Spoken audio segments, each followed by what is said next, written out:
Դեռևս 1996 թվականին Լևոն Տեր-Պետրոսյանը իր մի ելույթներից ասաց, որ Հայաստանը այսուհետև ոչ թե օբյեկտ է տարածաշրջանում, այլ սուբյեկտ է։ Բայց չդարձավ, չէ՞։ Ոչ միայն չդարձավ, Լևոն Տեր-Պետրոսյանին ստիպեցին, որ հեռանա իշխանությունից, որովհետև համաձայն չէին,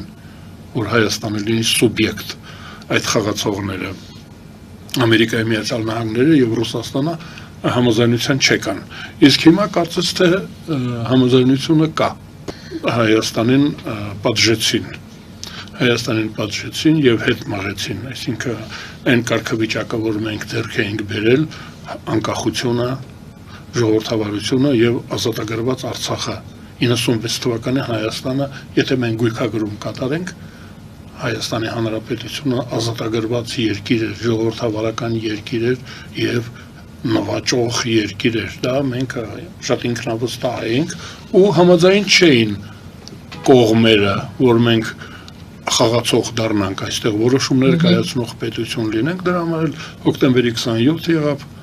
իշխանափոխության այդ մակարդակը, այսինքն գավառականացում